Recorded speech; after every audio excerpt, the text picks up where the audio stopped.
Hello again, everybody. Welcome back to our exploration of Strange Case of Dr. Jekyll and Mr. Hyde, chapter by chapter.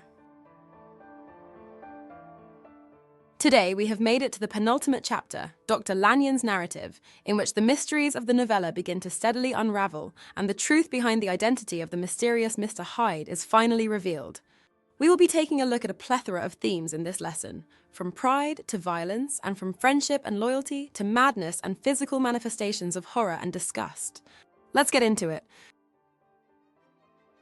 In Chapter 9 of Dr. Jekyll and Mr. Hyde, Dr. Lanyon recounts the events of January 9th, prior to the events of the previous chapter, when he received a registered envelope from his colleague, Dr. Jekyll. Despite their infrequent correspondence, the letter inside revealed urgent and peculiar instructions in which Jekyll implored Lanyon to visit his home immediately. Upon arriving at Jekyll's house, Lanyon found the butler, Poole, already in motion, having received similar instructions. Together, they worked to open Jekyll's tightly locked laboratory cabinet. Eventually, they gained access and retrieved a drawer as directed. Examining its contents, Lanyon found peculiar powders, a phial of red liquid emitting a pungent odor, and a book containing cryptic entries. Despite his confusion, Lanyon complied with Jekyll's requests, still puzzled by their significance. As midnight approached, a visitor arrived on behalf of Jekyll, whom Lanyon perceived as physically and psychologically disturbed. The visitor, consumed by anxiety, eagerly retrieved the drawer's contents. Upon concocting a potion from the substances, he underwent a shocking transformation, horrifying Lanyon. Subsequently, the visitor revealed himself to be none other than Henry Jekyll, confessing the unimaginable truth behind his experiments and the existence of his sinister alter ego, Mr. Hyde.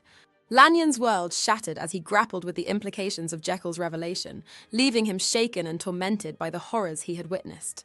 These events ultimately led to his untimely death no long after. In this chapter, Jekyll's pride in his experiments also becomes evident through the bombastic and sensational language he employs when describing the imminent revelation to Lanyon. His grandiose assertion of control over the transformative process and the anticipation of shocking Lanyon with the spectacle underscores his hubris, excessive confidence. This prideful attitude contributes to the narrative's exploration of the dangers of unchecked scientific ambition, as Jekyll's overconfidence in his ability to manipulate his own nature ultimately leads to catastrophic consequences.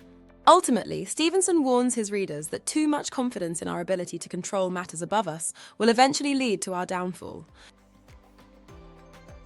In Chapter 9 of Dr. Jekyll and Mr. Hyde, Lanyon's steadfast loyalty to his old friend Henry Jekyll is prominently displayed. Despite his initial disbelief and suspicion of Jekyll's request, Lanyon feels compelled by their long-standing friendship and the urgency of the situation to fulfill Jekyll's peculiar demands. His willingness to comply, even in the face of what he perceives as madness, underscores the depth of his loyalty and the strength of their bond as friends and colleagues. Such a commitment endears the audience to Lanyon, giving us an insight into the generosity of his spirit and the strength of his moral fortitude. In Chapter 9, Jekyll's transcendental scientific experimentation, as seen through Lanyon's eyes, is viewed as madness.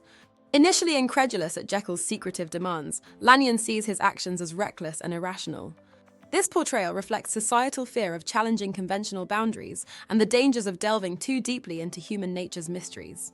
The theme of madness serves as a cautionary tale about the perils of unchecked ambition and the fine line between scientific curiosity and insanity. Upon encountering Hyde, Lanyon experiences a visceral physical reaction. Hyde's appearance and demeanor evoke a sense of repulsion and revulsion in Lanyon, who perceives him as abnormal and misbegotten. This physical manifestation of disgust is just one of the many that various characters have experienced throughout the novella, all of which underscores the profound impact that Hyde's presence has on those around him and highlight the extent of his malevolence and the threat he poses to society. The presence of pure evil, it seems, is recognizable on a profound, intrinsic level by those whose personalities still consist of both the good and the bad of human nature.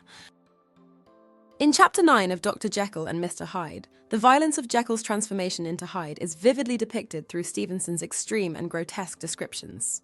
The language used to illustrate the metamorphosis emphasizes the abrupt and brutal nature of the process, with Jekyll's features melting and altering in a horrifying manner.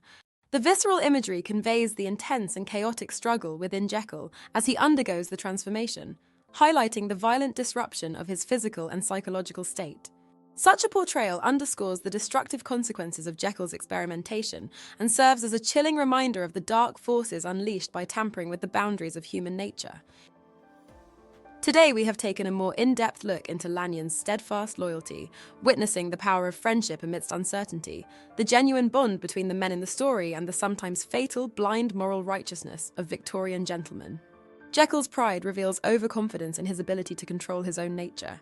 Yet, amidst this loyalty, we have seen how the theme of madness looms large, with Jekyll's relentless pursuit of scientific experimentation being perceived as a descent into irrationality and insanity by Lanyon. So too have we explored the physical manifestations of the disgust felt by the characters when in Hyde's presence, and the unbounded pride which eventually proves to be Jekyll's fatal flaw.